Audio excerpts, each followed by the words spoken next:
Welcome to today's lecture on energy balances and how to perform them. Basically, we will be looking at the objectives and procedures involved in performing energy balance calculations.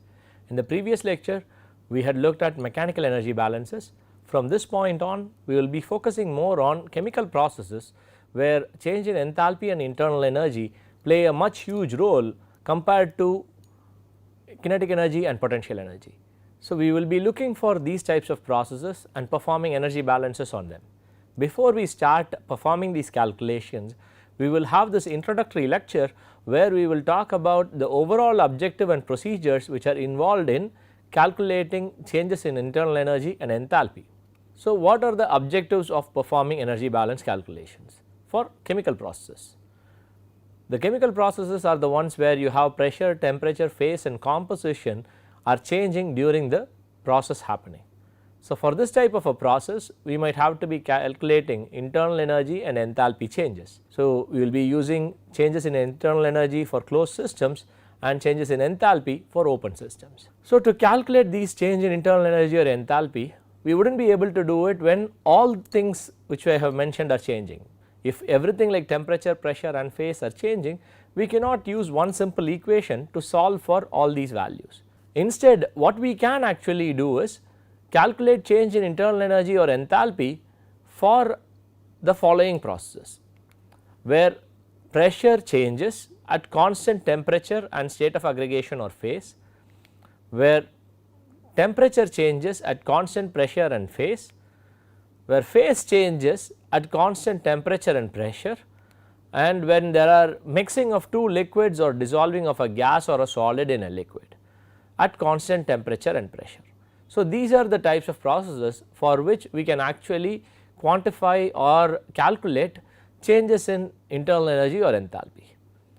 So, the process would have to have two of the parameters to be a constant and only one of the parameters to be changing. For something like this to happen, it has to be a hypothetical case, because in real scenarios you would not have a step by step procedure where you would go from changing pressure first and then changing temperature. Usually processes are done in a way that both temperature and pressure will be changing simultaneously. So, in such scenarios, how do we actually calculate the change in internal energy and enthalpy? So, we will look at how the procedure for calculating these would be. The first step is you can actually understand that these values can be calculated for processes where all factors are changing, where both temperature, pressure and even phase is changing. You can actually calculate the total change in internal energy or enthalpy using the steps which I had given below. So, if you calculate the change in internal energy or enthalpy for these individual states, you can actually build a hypothetical process which can actually be brought together to define any process in the system. Why is this possible? Why are we able to do this? It is because the fact that these two properties are state properties and not path functions. This means that the change in enthalpy can be calculated for any path, and as long as the summation of the path represents the actual path, you would not have any problems with the numerical value you have obtained for the change in enthalpy. That is the beauty of using state functions, and we will be trying to exploit this property of enthalpy and internal energy to perform calculations which are feasible. So, how do we do this? We will be building a hypothetical process path between the initial and final states. We will explain that in greater detail with some examples, but what we basically do is we create a series of steps which are of the given types, where you have only temperature changing at constant pressure and phase, or where you have pressure changing at constant temperature and phase and so on. So, each of these steps will follow this rule, and we will have a series of steps so that the initial condition finally reaches the final condition through these smaller steps. The change in enthalpy for these individual steps are calculated, and the summation of the change in enthalpies for all the steps will give you the total change in enthalpy or internal energy for the true process which you are looking at. So, let us assume this process where solid cyclohexane at 0 degree Celsius and 1 atmosphere is converted to cyclohexane vapor at 200 degree Celsius and 3 atmospheres. What you see here is all three factors are changing. Your temperature is changing from 0 degree Celsius to 200 degree Celsius, pressure is changing from 1 atmosphere to 3 atmospheres, phase is changing from solid to vapor. So, what you actually have is all three things changing and most probably simultaneously. How do you calculate change in internal energy or enthalpy for such a process? If you had a table like a steam table, if you had a table for cyclohexane which gives you the internal energies and enthalpies in reference to a reference state, you can basically take these two conditions, identify what their internal energies or enthalpies are and find the difference, and you would be able to get the change in internal energy or enthalpy. However, no such table exists for cyclohexane. So, what do we do to solve it? That is where building a hypothetical path comes into play. So, how do we build this hypothetical path? So, what are the constraints which need to be followed? As I already mentioned, we would have to be able to calculate internal energy changes and enthalpy changes only when one of the three factors are changing: temperature, pressure or phase. So, we would have to make sure that each of the step only one of these three changes and the other two remain a constant. So, what we would have is a process where each step in the hypothetical path would have only temperature or pressure or phase changing, not more than one. So, the phase changes would also have to happen at temperatures where enthalpy associated with phase change is available for us from some table. This is usually available for melting point and boiling point at 1 atmospheres. So, the phase change itself would have to happen at the melting point and boiling point of cyclohexane. So, first thing to identify then is what are the melting points and boiling points of cyclohexane. At 1 atmosphere, the melting point for cyclohexane is 6.7 degree Celsius and boiling point is 80.7 degree Celsius. Now that we know these two values, we should verify if the specific enthalpy changes for the process of melting and vaporization are available in some handbooks.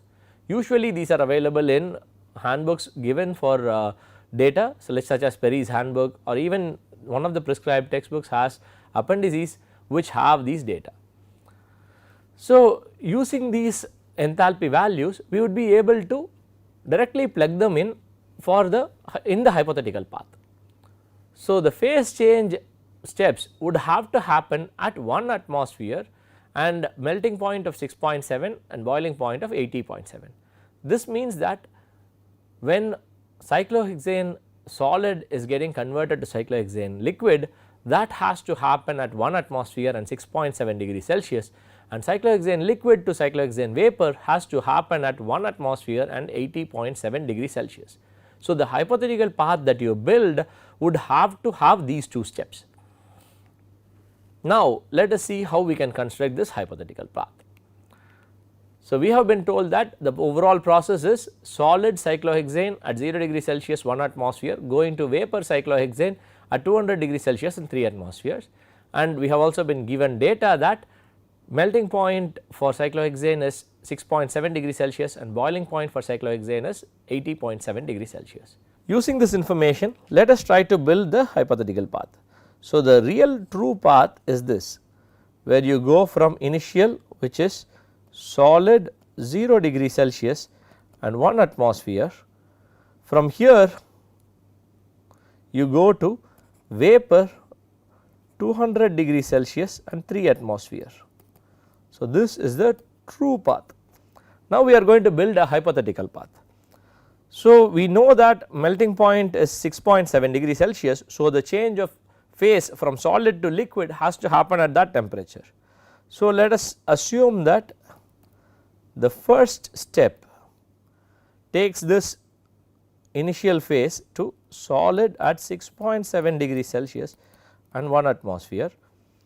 Here in this process what you have is only delta T, only temperature is changing, whereas pressure and phase have not changed. Phase is still a solid and pressure is still at 1 atmosphere. So, the next step, let it be the change in phase. So, at 6.7 degree Celsius 1 atmosphere, cyclohexane will start to melt. So, you would end up with liquid 6.7 degree Celsius 1 atmosphere as the next step of the process. So, from here So, in this process you only had change in phase, there is no change in temperature or pressure. So, from here you can actually heat the process up further, heat the system up further to reach liquid at 80.7 degrees Celsius and 1 atmosphere. So, here there is again only delta T, which is change in temperature, phase is still a solid and is still a liquid, and pressure is still at 1 atmosphere. So, from here we can have change in phase where it goes to vapor at 80.7 degrees Celsius and 1 atmosphere. So, this is delta phi, there is only change in phase here, temperature and pressure are remaining a constant, and from this we can go to the step where it is vapor at 200 degrees Celsius and 1 atmosphere. So, here you have only change in temperature, the vapor is being heated from 80.7 degrees Celsius to 200 degrees Celsius, and it is at a constant pressure of 1 atmosphere.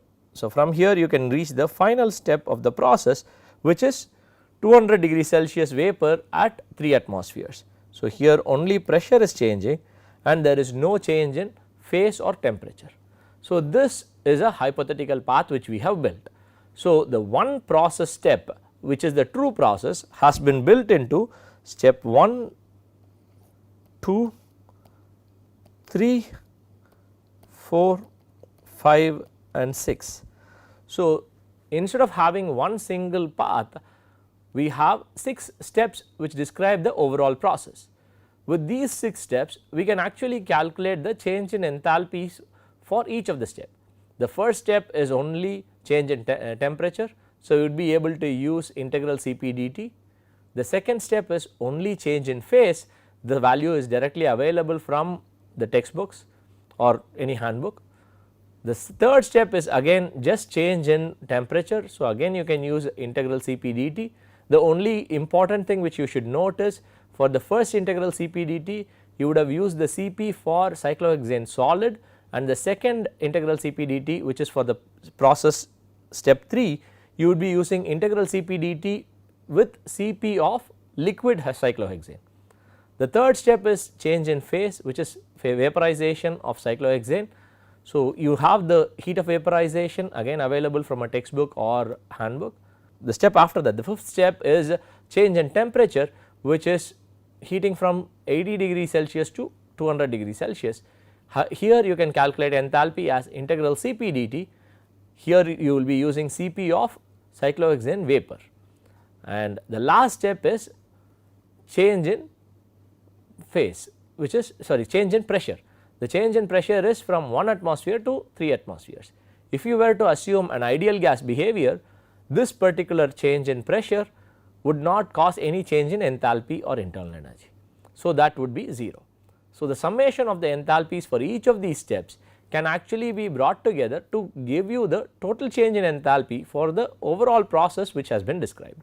So, this process which we followed is called as building a hypothetical path.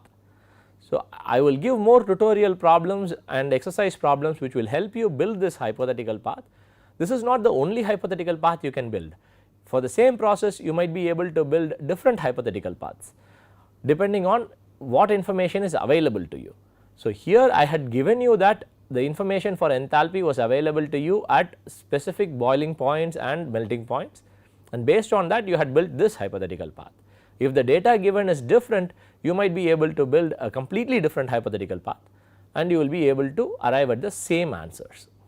Now that we are familiar with building hypothetical paths, we will look at the overall procedure which needs to be followed for performing any energy balance calculations. So, we did something like this when we prepared material balance calculations also. We looked at an overall process. So, we will look at this overall process and we will try to stick to this process and procedure whenever we perform any energy balance calculation, so that we get completely familiarized and it becomes second nature for us to follow this procedure while we perform energy balances.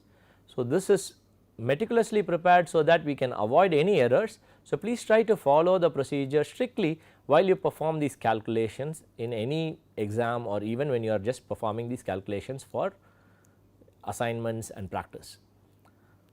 Energy balance calculations themselves are a lot harder or lot trickier than material balance calculations, because for performing energy balances you should need to have completed material balances. In some cases, especially in exam settings and in assignments which I hand out, you might end up having material balances already solved for you. However, in real life scenarios, material balances might not be solved for you. So, if you are going to design a plant and you need to understand the energy requirements, you first need to complete all the material balances which are associated with it, so that you know how much energy would be required for each of the process. So, because of this, the first step for any energy balance calculation which you would be doing is to perform all the required material balance calculations, so that you have information about all the flow rates. If you remember, you had the specific enthalpy calculations which I described earlier. So, from the specific enthalpy you would have to calculate total enthalpy changes. Similarly, if you are having a closed system, you would have to calculate total internal energy changes. So, this can be done only when the mass flow rates or masses or moles or molar flow rates are known. So, this means understanding and calculating all the material balances is crucial. So, the first step for any energy balance problem is to perform material balances. Even if I skip them while I am performing energy balances here, it is probably because the material balances are not required, as they have already been given to us. In real life that would not be the case. Having said all this, let us go on to the next step. The next step is to identify the type of a system which you are working with. You need to know whether it is an open system or a closed system, and you need to write down the appropriate form of energy balance, either it is open or closed system, and you would have to delete any zero term, so or negligible term. So, if you have no change in velocity, you would assume kinetic energy to be 0. If there is no change in position, you would assume change in potential energy to be 0. If there are no moving parts, you would assume shaft work to be 0. If the process is adiabatic, then you would have Q or heat transfer to be 0. If you have such a system, you would have to make sure every factor is cancelled before you perform further calculations. You would have to choose something called a reference state. While we performed material balances, we always used a basis. So, based on the basis we performed all the calculations. When we perform energy balances, it is important to choose a reference state, because if you remember, we mentioned this in earlier lectures, enthalpy and internal energy changes can be measured. However, we cannot measure the absolute values. So, this means whatever calculations you are performing would have to be in reference to a reference condition. So, the reference state will be defined as a particular phase, temperature and pressure. You can actually choose different reference states for different components in the system. If you have a 4 component system, all 4 components can actually have 4 different reference states, and you can choose the data reference states based on how you are going to perform the calculations. If data is available from a table, then the reference state used in the table might be the most appropriate reference state to use. For example, if you have steam as one of the components in the process, you would be smart to use steam tables rather than perform calculations every single time.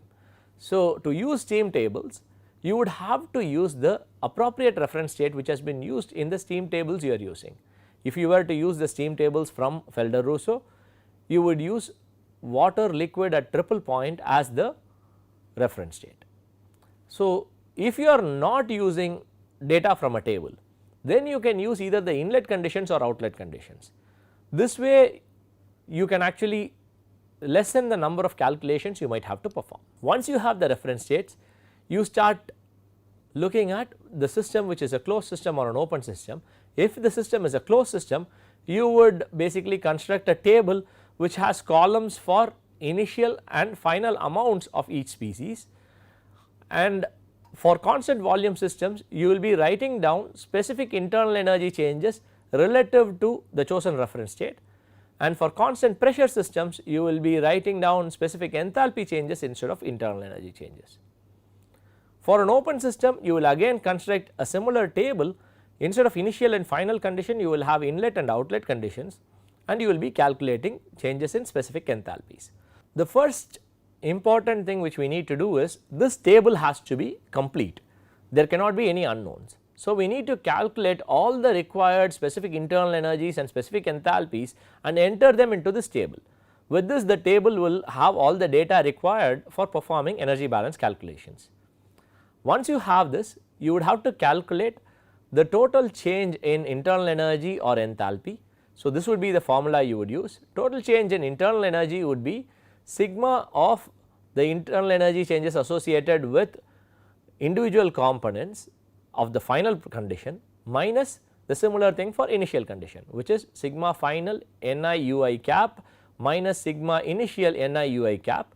It could also be in terms of Mi ui cap instead of Ni ui cap, depending on the units for the internal energy which you have calculated. If the specific internal energy you calculated is joules per mole, then you would use number of moles of each component.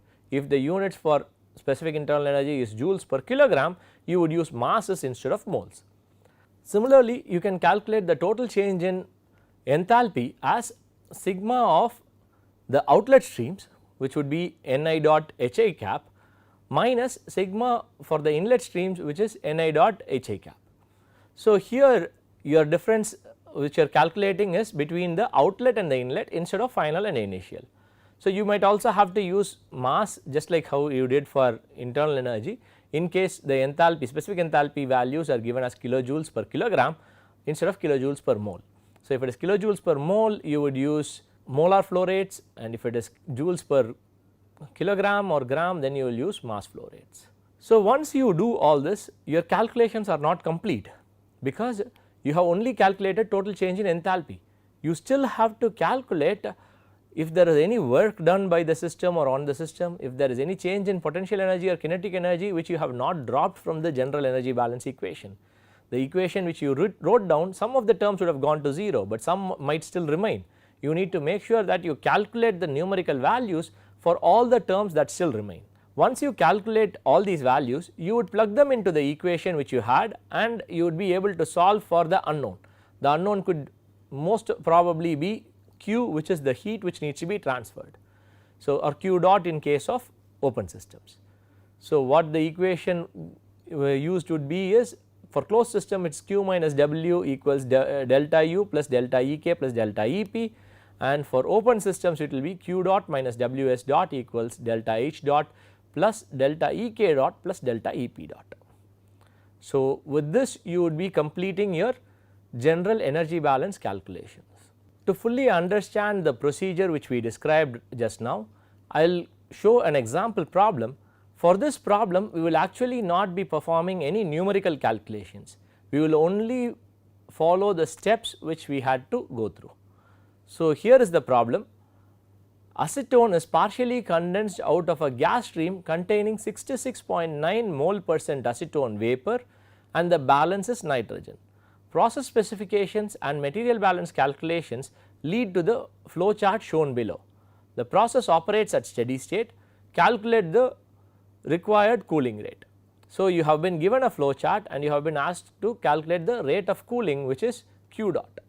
So, you have also been given all the flow rates. The material balances are already done for you.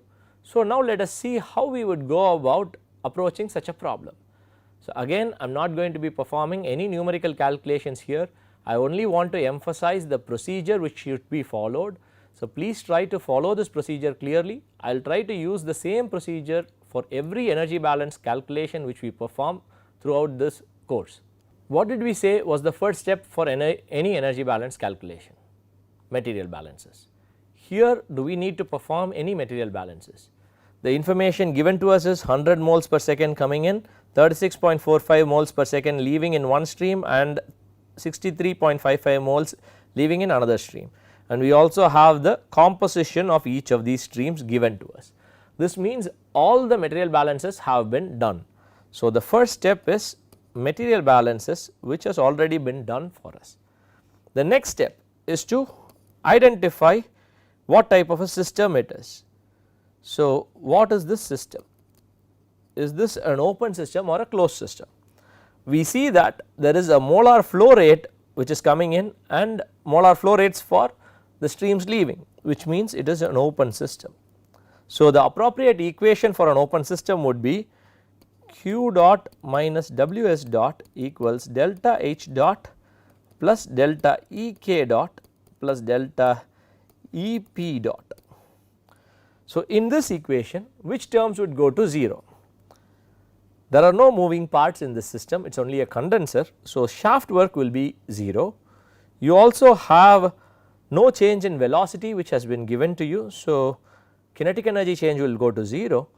There is no change in position which has been given to us. So, we can assume potential energy changes are also negligible or close to 0.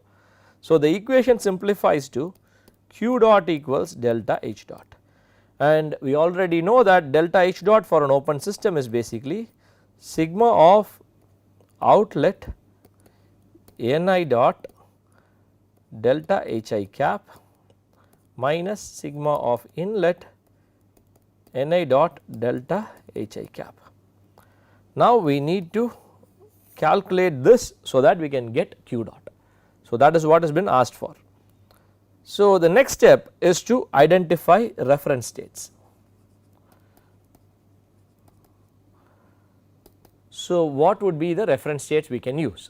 As I had mentioned earlier, for every distinct chemical component in the system we can use a different reference state. In this particular system we have two components, one is acetone and the second is nitrogen. So, we can actually choose two different reference states for acetone and nitrogen.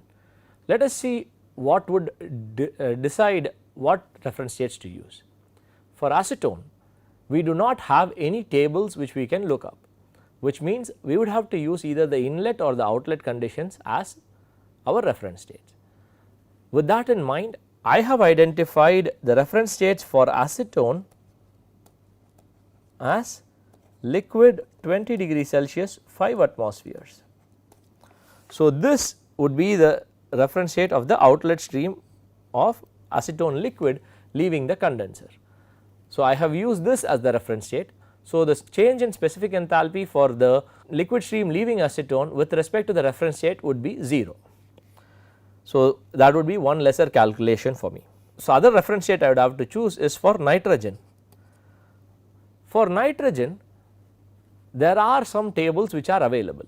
So, in Felder-Rousseau there is a table which is available in appendix B which gives values for enthalpy changes with respect to a particular reference state. Keeping that in mind, I have used the reference state that has been used in the table given in Felder-Rousseau. So, the table uses a reference state of gas 25 degree Celsius and 1 atmosphere. So, with this I would be able to use values directly from the table rather than perform the calculations myself. This will make my life a lot easier when I perform calculations to measure or quantify specific enthalpy changes.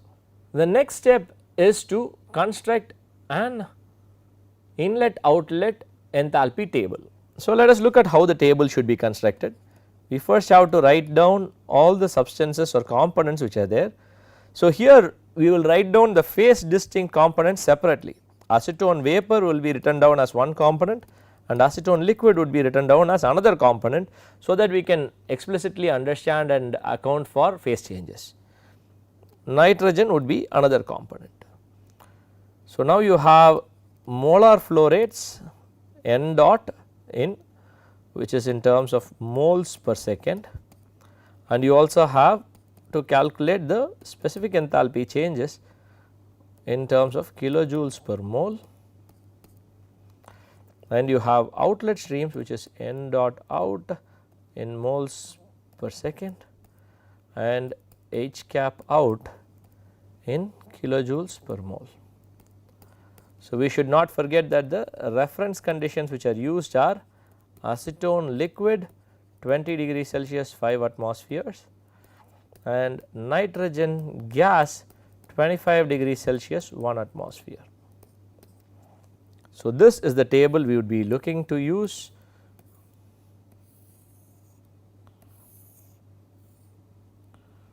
So, our goal is to fill this table. So, the molar flow rate for acetone which is entering is 0.669 times 100. So, which is 66.9, and you do not have any acetone liquid entering, nitrogen would be 0.331 times 100, which is 33.1. So, similarly the outlet streams, you have 36.45 moles of acetone nitrogen vapor mixture leaving. So, acetone vapor leaving would be 0.092 times 36.45, which is roughly 3.35. Acetone liquid leaving is only through this stream, and we know the number of moles is 63.55.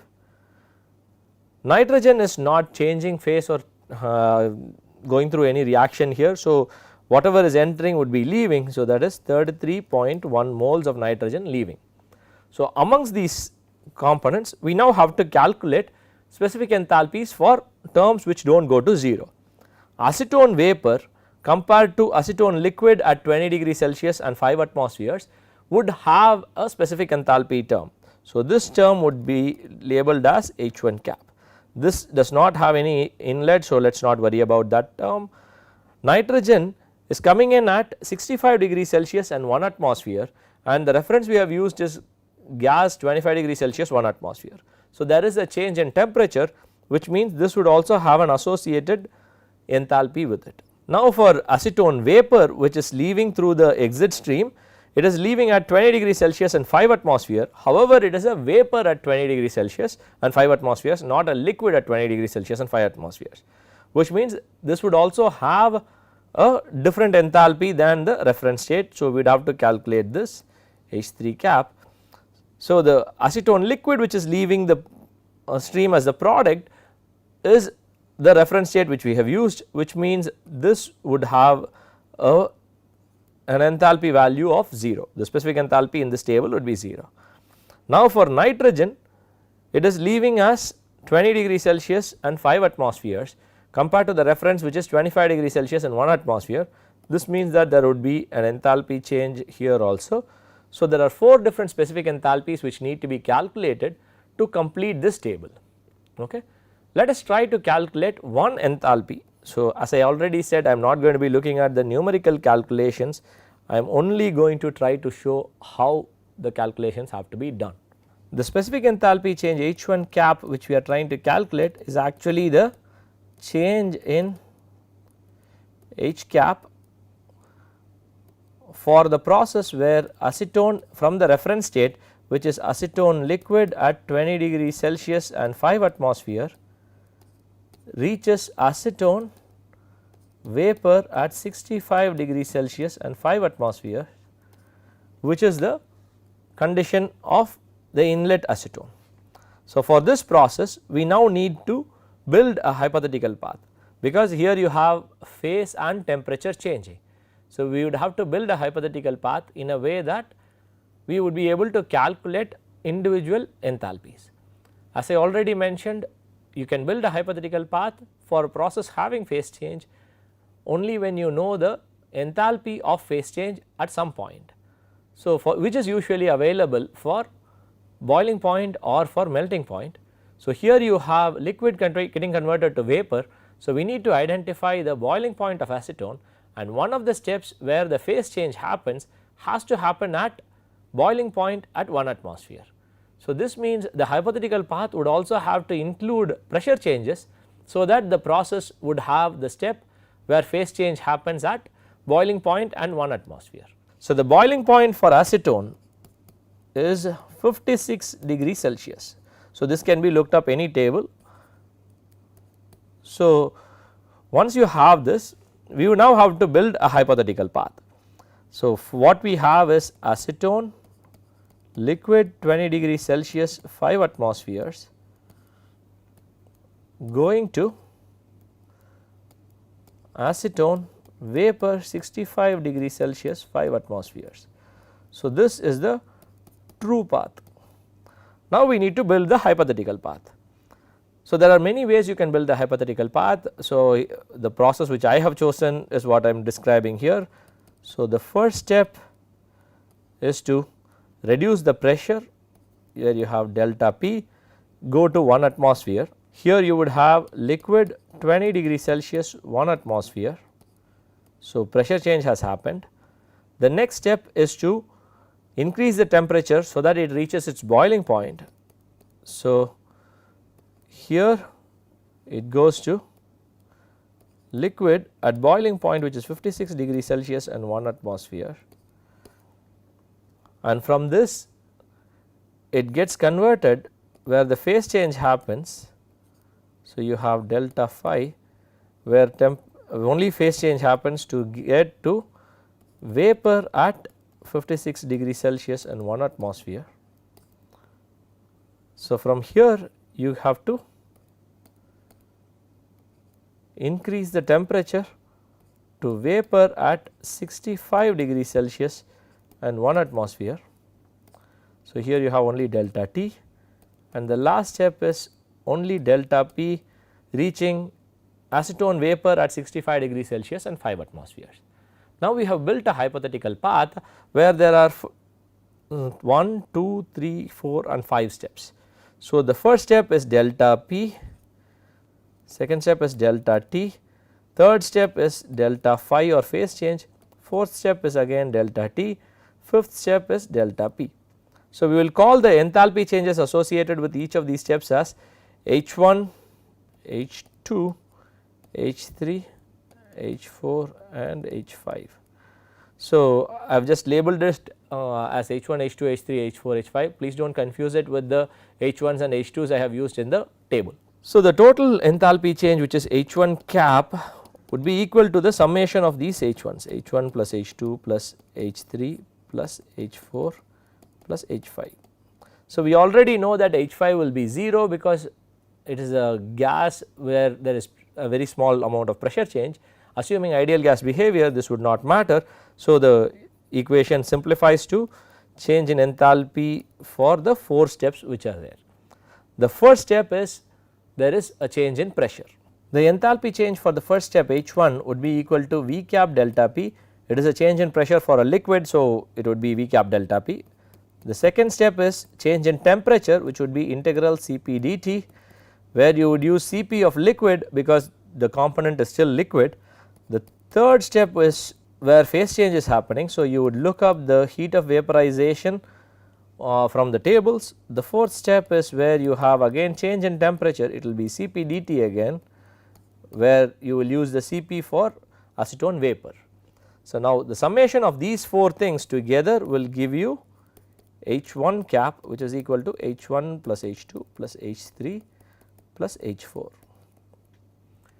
Now that you have H1 cap, you have filled one value in your table. So, the table which you had, this value H1 has now been calculated. Similarly, you might have to perform calculations for H2 cap, H3 cap and H4 cap. Once you have all these values, your table is complete. So, now that you have completed the table, you would calculate delta H dot as sigma of outlet Ni dot Hi cap minus sigma of inlet Ni dot Hi cap. So, this will give you your change in enthalpy. So, substituting it back into the equation we had, which is Q dot equals delta H dot. So, this is the energy balance equation we came up with after we cancelled all the 0 terms, and we end up with calculating the value for Q dot using this simple equation. So, this is the overall procedure for performing calculations to get energy balances done. As you saw, the calculations are not easy and straightforward. There are many chances of making errors. So, please follow the procedure which I described here strictly and meticulously, so that you can minimize any chance of errors. With that, thank you and see you in the next lecture.